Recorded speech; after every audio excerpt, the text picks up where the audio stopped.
Alright guys, welcome back to the channel, and today we're going to be doing a video that I've been excited about for a while with my good friend Ryan. We are going to be going through the ban list. This will probably be a multi-part series just because of how long I anticipate it being, but we're going to take a look at the Yu-Gi-Oh! Forbidden and Limited list, or at least the current one, and go through and talk about pretty much everything, whether or not it deserves to stay banned, whether or not either of us think it could come back. I'm certain there will be some differing opinions, and I'm sure there'll be some that are pretty straightforward as well. So we're going to go through. Let me know what you guys think in the comments down below, whether you agree with or disagree with the opinions shown in the video. And definitely make sure you subscribe so that you don't miss a part of the series as we go along. And yeah, so let's go ahead and jump into it then, Ryan, if you want to take us with your thoughts on the first one, Astrograph Sorcerer. I know you played that format a lot better than me. Where do we stand on this? Yeah, so Astrograph is, like, undeniably one of the most broken cards that they've ever printed. There's a lot of things about it, even down to its level. Like, level 7 is a really good level to have. There's a lot of really good Xyz monsters that are rank 7. There's a lot of good Synchro monsters that are level 8 or level 9 or level 10 that can sort of interact well with it. And then on top of that, it's just free. Like, nothing that this card does requires you to do anything. And that's always problematic. There's no card in the game that you just, like, you get it in your hand, and no matter what you do, something good happens to you.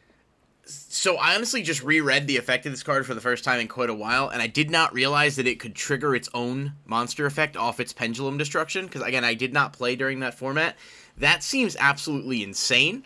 I don't know exactly what the interactions were, and obviously, but it seems like if you're playing multiple copies of quite literally anything, you can do ridiculously wonky combos. And then also, just specialing that Stargazer Magician from the deck gives you a free resource on the board you don't really have to worry about on top of that. Yeah, that was, like, that was just the thing. Like, you opened it, you had 4 other cards in your hand, and you just put it in your pendulum zone, and you would activate its effect, and there was nothing your opponent could do about it. Also, could it search itself in theory? Like a duplicate copy of itself? If a card you control, choose one monster in the graveyard, Yeah. extra deck, or that is... So realistically, worst case scenario, you could just pop it, and it doesn't look like that effect to search is even a secondary... I mean, it's even a once per turn effect, I'm sorry. So it does not have a hard once per turn restriction on that. You obviously couldn't trigger its own self-pop multiple times, but that is... Yeah, exactly. And so this also existed in a format where Electromite existed. Oh, that's a good point, so too. There's like a lot of stuff about this card that was just, like, unfair. And there's going to be a lot of cards on the list that sort of followed the same principle, where it was like, you open this card and you were able to play it, and even if they tried to stop it and they were successful, you still had 4 other cards and you could just go off anyway, because it demands a response, because the effect is just too good. Yeah, it even seems like it has synergy with, like, Diagram, which I, again, you know, and maybe now is at 1 is not as devastating, but, I mean, I have to go back and maybe re-familiarize myself with some of that. So we're both of the opinion, it seems, that Astrograph can stay right where he is. Yeah, especially, like, I know they nerf pendulums a little bit with links, and that doesn't matter. This card is just broken. It doesn't seem like he even necessarily needs pendulums to be good. It just seems like if you play him in a pendulum deck, he might be even better than he was otherwise, and that seems kind of problematic to me. So, Gofu, the Vague Shadow, is our second one.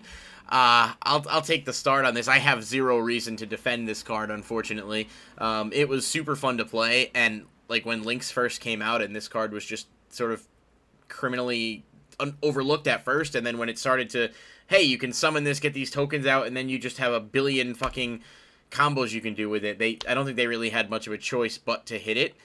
Not to mention, there are no restrictions on this card at all. You can utilize 3 Gofu effects in a turn, realistically, if you wanted to, and there are 0 restrictions that would stop you from doing so. So I'm out on Gofu. I think, unfortunately, he's got to stay as well.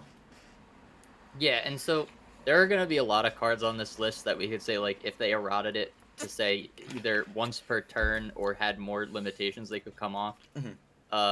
Gofu's one of those cards. If it said that, like, the tokens can only be used for synchro summons or something like that, then that would be fine. But otherwise, it's just it's a free link 3.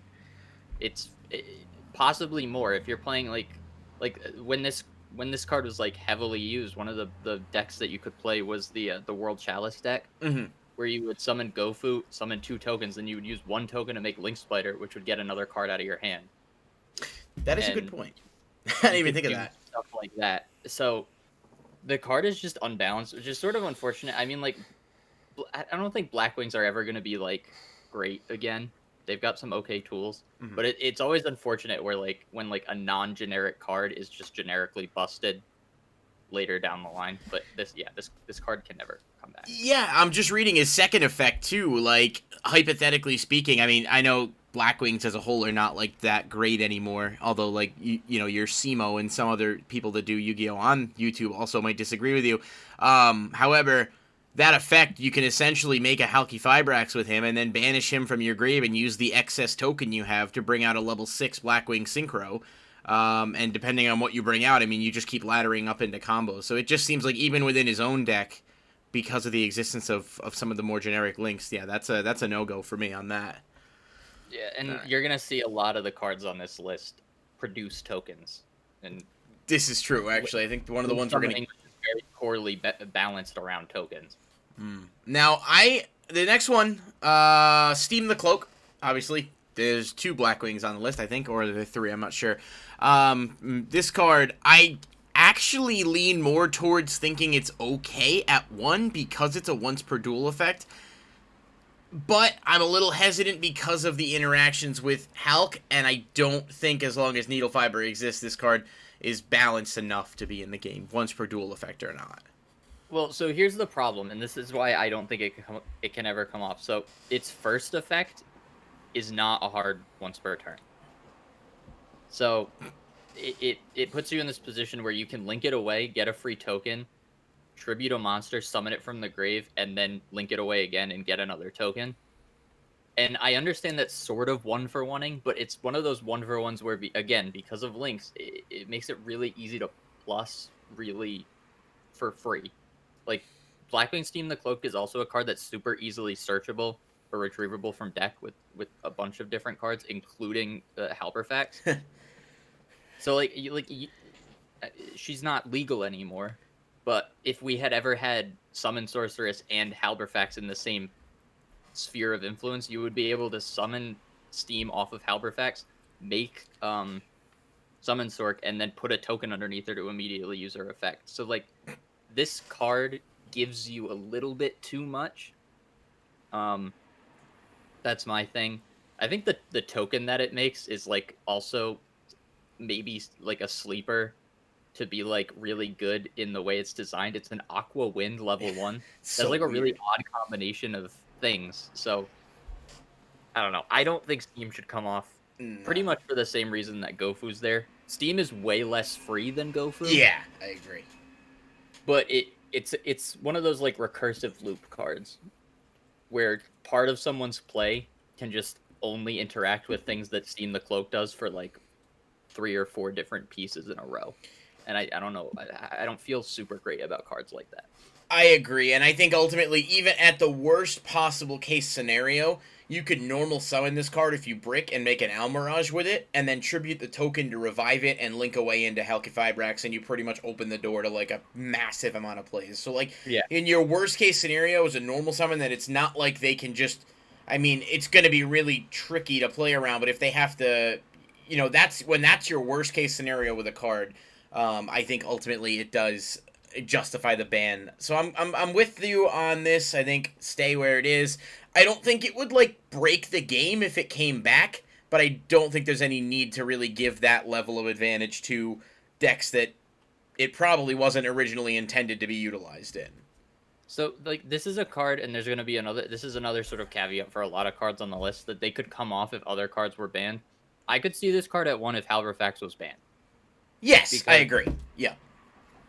It's not super easy to pull out of the deck without Halberfax, but again, it's just a recursive card. Yeah, it's a thing that has its own closed loop of plays. Seems a little too strong. Next one, this should be a relatively straightforward one. I am very much a yes on Blaster. Dragon Ruler of Inferno is coming off the list. I think it's the weakest of the Dragon Rulers by far. I think it might have some cute interactions with decks like Salamangreat, and I mean, if you want to go down like 6 tiers, like even decks like Laval would really benefit from it. I don't think this would have any type of major meta impact, and yeah, I'd be in support of this coming off the list. Yeah, I agree. I'm of the mind that every Dragon Ruler should be at least one. Even we'll get to Redox later. I think could be at one, but that's probably the one that would have the least argument for it. I think Blaster.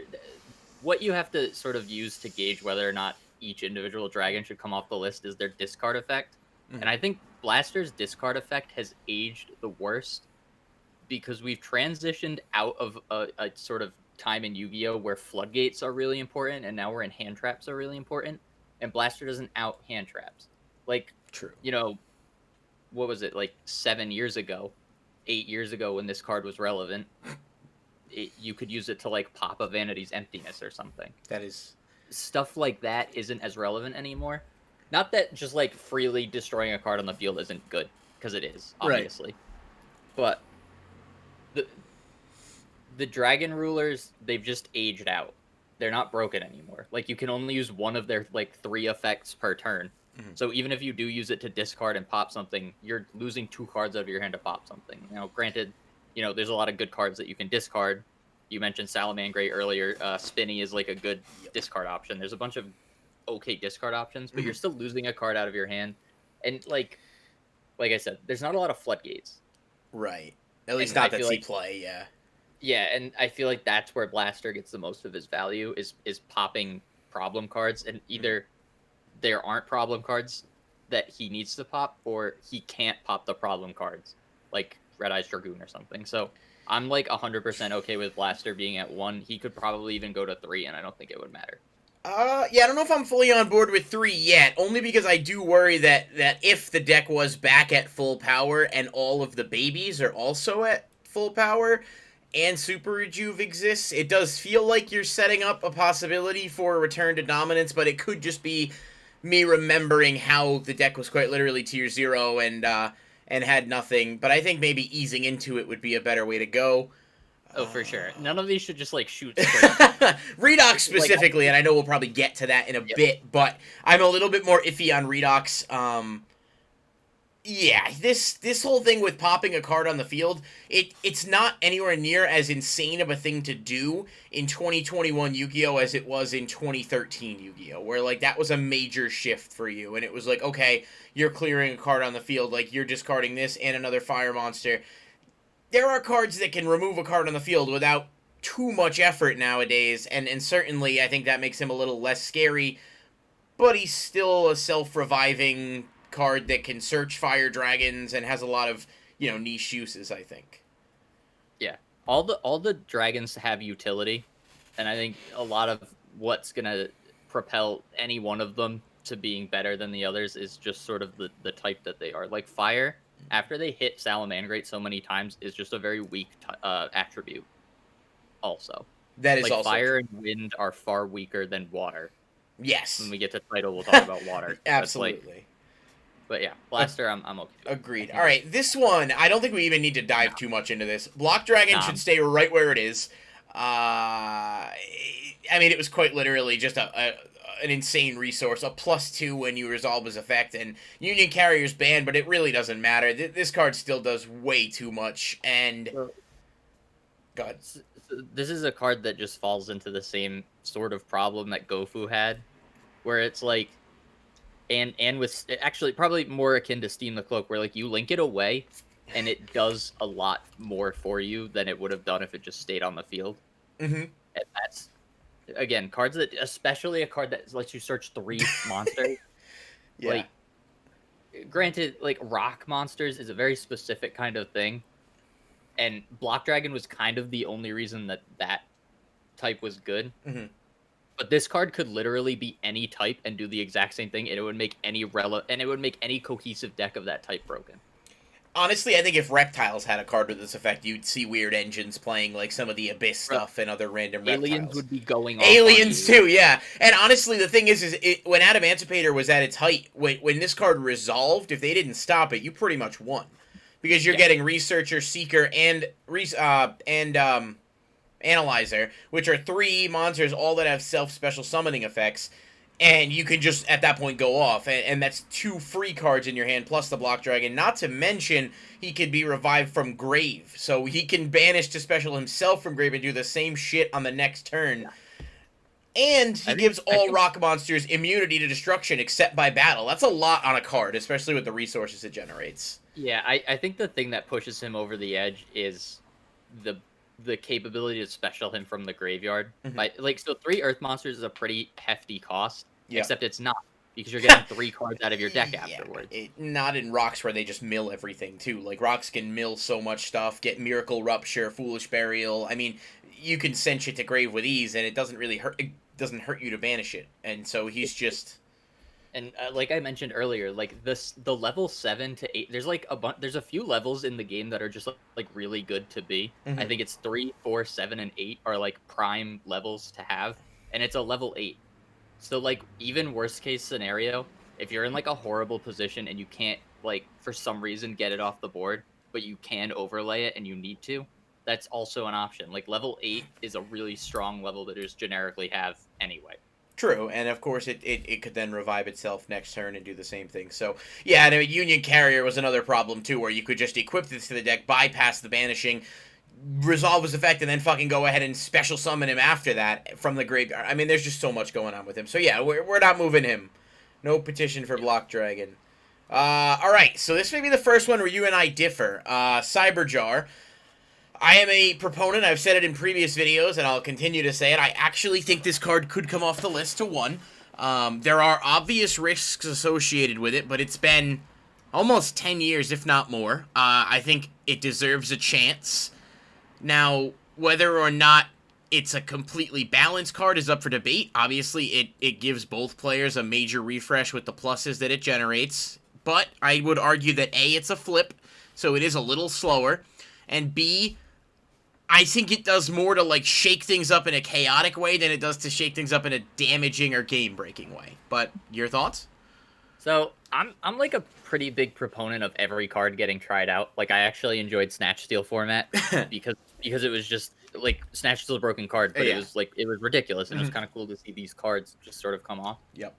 This card makes me uneasy because it's worded in a specific way where, like, if you control monsters that can't be blown up and you flip it, you're just getting, like, tons of free resources that your opponent might not be getting. I think that this card's effect may have aged poorly in, like, a more broken way. Because I would bet anything that if this card came out, someone would come up with some kind of deck that was just, like, make a board of, like, 2 or 3 things that can't be destroyed, set Cyberjar, and then find a way to flip it. And now you're blowing up your any opponent's monster, and drawing 5 cards, and doing... I think my biggest problem with it is the fact that you just, like, draw the cards that you don't summon. That's true. Maybe if it was like a reasoning style where it flips them, you summon any monsters and send the rest to the graveyard or something, it would be a little bit more balanced. That would be broken, though, because, like... We were just talking about how Adamancipator's, like, one of their biggest strengths is that you can just, like, mill a bunch of cards. Yeah. Which is going to sound a little hypocritical when we get later on the list into the spells and traps. Yeah, I know where we're going with that. Listen, if it came back and it did nothing, that wouldn't inherently surprise me a ton, because you're right, it's a flip monster. But I can see it being super abusable. That's fair. A Book of Taiyu is one people bring up a lot. Personally, I would not mind banning Book of Taiyu if it meant Jar could come back, and it would also allow all those other stupid cards that were part of, like, those loop decks with Empty Jar to pretty much free, other than Morphing Jar, obviously, because that's just fucking way too much, but everything else, because Book of Taiyu exists, it allows you to trigger these flips on your turn. I just think, if that were to go, I mean, are we going to lose any sleep over Book of Taiyu? No one's playing it in anything except for FTKs, so who cares?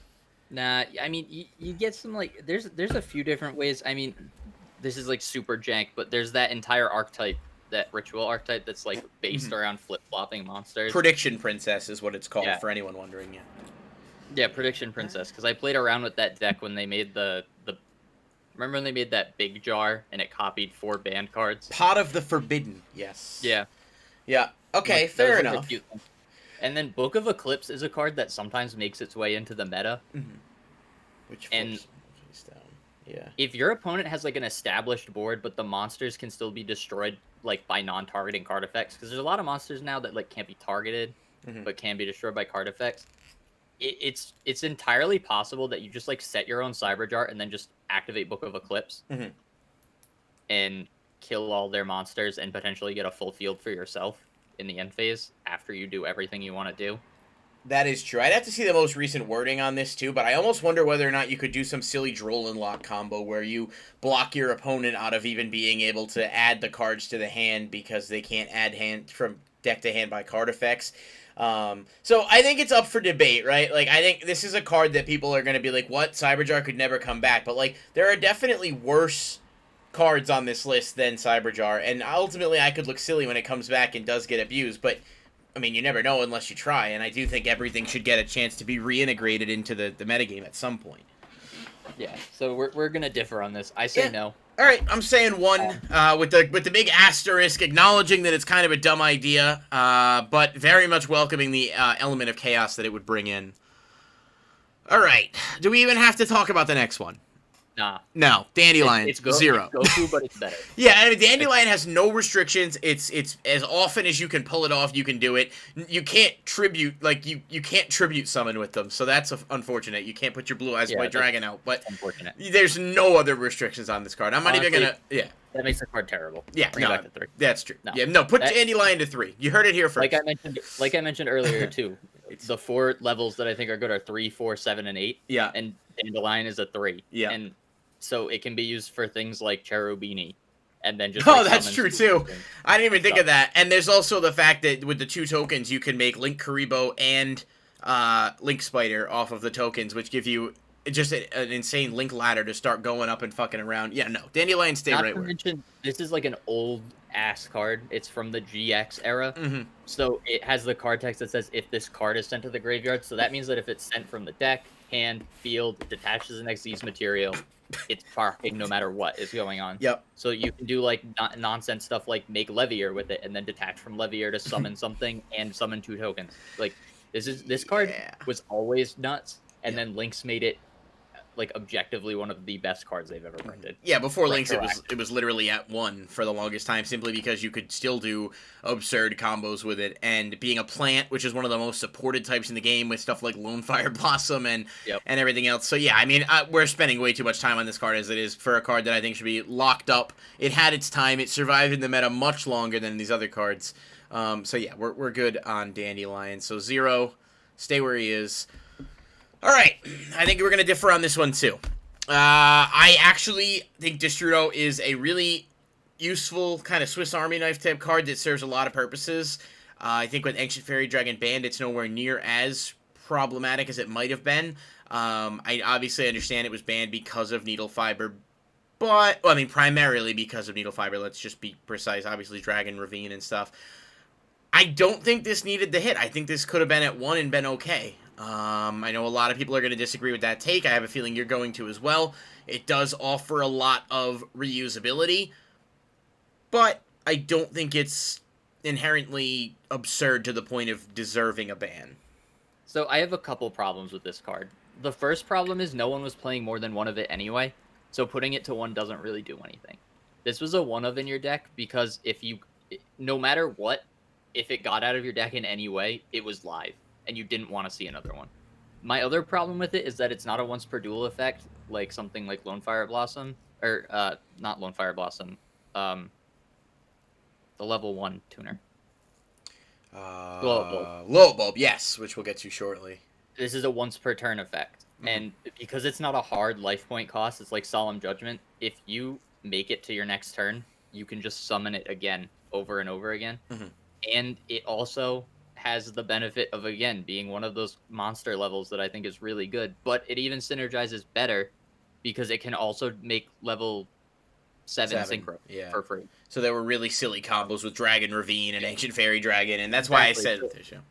Dragon Ravine is a really insane card with this thing. and Ancient Fairy Dragon was like broken. I have PTSD from this card from Spiral format, so maybe I'm like a little biased. But this card is like absurdly strong, and it's kind of, for another reason, is it's similar to Block Dragon. Like if you draw it or you put it in your graveyard, it's a live card. That's true. Yeah, So I think you never really want to summon it from your hand, but if you have to, you're like, okay, well I still plussed because this is gonna make me, because it's a tuner, so you're making Halberfax with it, and it just it does a little too much for me. It's definitely a new age card, and it was kind of funny because this card went under the radar for like a little while. It did, yeah. When it first came out, no one was really talking about it all that much. And Spiral made it fucking broken. Yeah. All right, you've kind of turned me on this a little bit. Actually, I'm gonna say maybe leave it where it is. I didn't really think about the application at the aspects of like how much of an impact with Dragon Ravine and thinking about Dragon Link and the fact that he reduces his own level. So I didn't even consider the Guard Dragon thing where you could make him level 4 or lower and then link away into an LP, which now again, well, and we could get there at some point. LP should probably be banned anyway, but given the current state and the current format, maybe it is best to leave this guy where he is.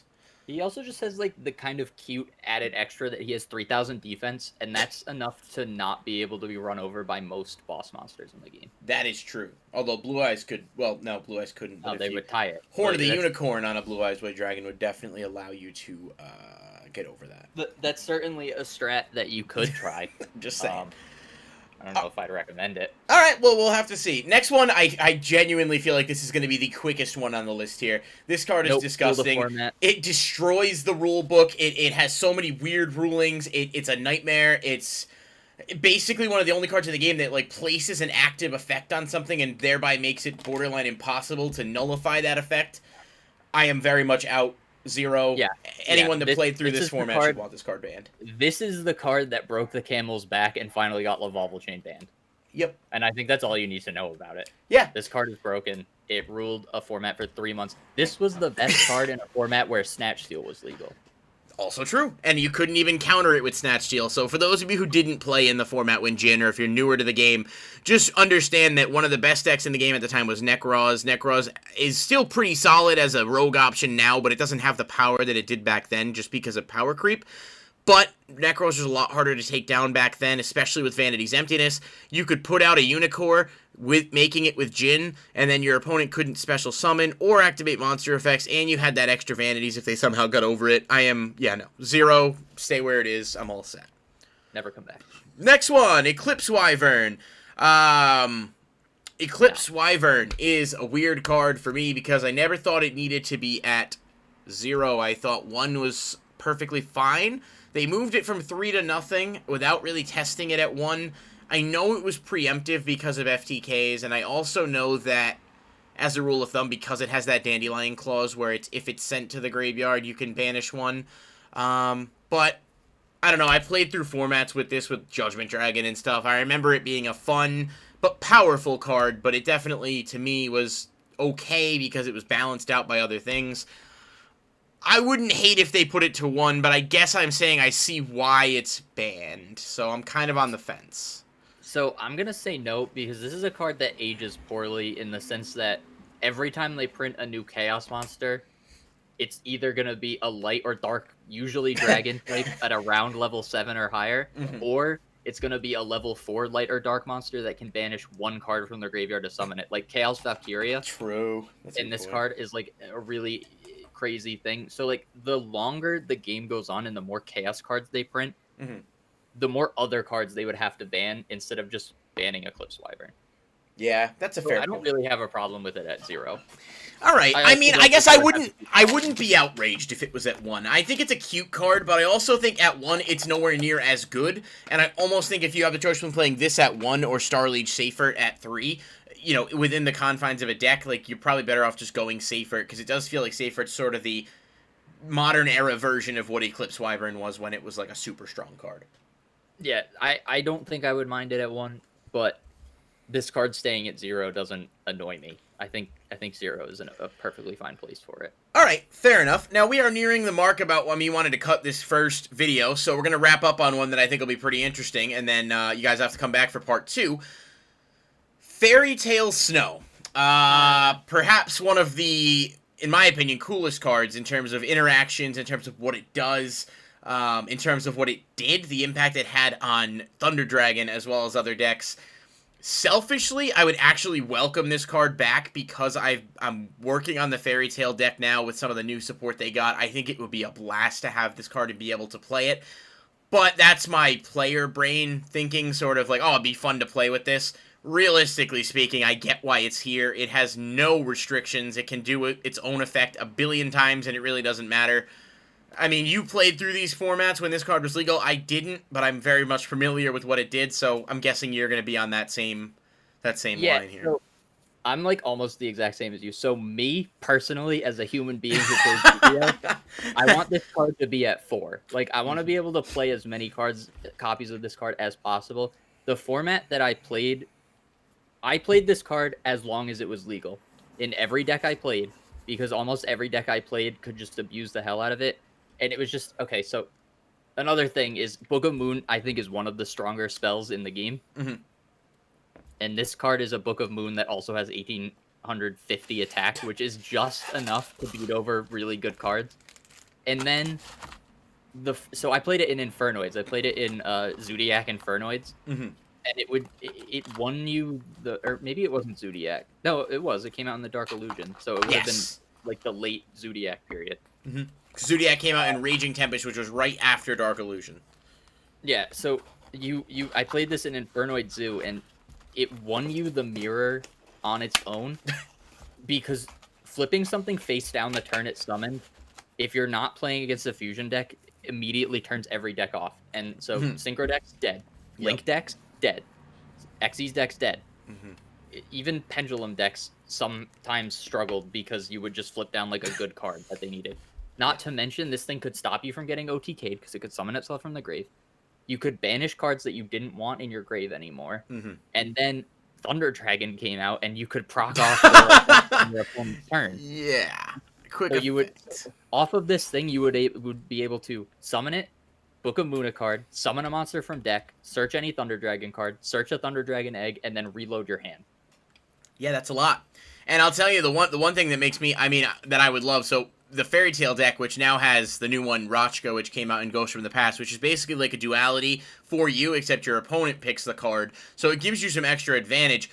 But they also have that spell card from the Charmer deck, where basically if you normal or special summon a monster with 1850 attack, you draw a card once per turn. So, like, the idea of being able to play this card in that deck, and I genuinely think if the deck could play this card, it would be potentially, like, really solid. Like, you could search it with Luna, you can use the Kaiju engine. That makes me be like, dude, if they bring this back, I'd be amped. But for those of you who feel the same way, I would very much say it's highly unlikely without some kind of an errata. And I don't see the point in... I mean, I guess if you errated it so it was a hard once per turn, it probably would be okay to come back. But that would be a different discussion for another time, I think. I mean, again, it's a level 4, which is a broken level. It's a light type, which is also great. Fairy is not it's a spellcaster, which means it interacts with Wonder Wand, which it doesn't sound super relevant, but in the Fairytale deck itself, Wonder Wand is actually like an absurdly good card. Yeah, Wonder Wand and Power of the Guardians is one of those more recent ones that I really like in there too. Because when Sky Striker first came out, I played a Fairytale variant of that deck where you would play Cinderella, so that you could discard spells from your hand and search Wonder Wand. Yeah. So like this card interacts with a lot of things in a way where it's just super oppressive. I've given multiple people PTSD from just summoning this card from their graveyard because they know that just it being in the graveyard means that they have to Giga Brain their way through every single part of every single one of their plays to make sure that getting Book of Moon doesn't end their turn. And it also gives you a monster. Okay, so we're both at the on a personal level. At 0, but I want it personal level we want it at 4. Realistic level we want it at 0. Alright guys, thank you so much for watching the first part of this video. Just a quick preview for some of the stuff we're going to talk about in the next one. We've got Fiber Jar on the horizon, Fishborg Blaster, Glow Up Bulb, and Grinder Golem starting us out. I'm going to tell you a little bit of a teaser. I think one of those 4 cards could come to 1, and I'll tell you what it is in the next video. Thank you guys so much for watching. Please remember to subscribe for more content, and I'll see you next time.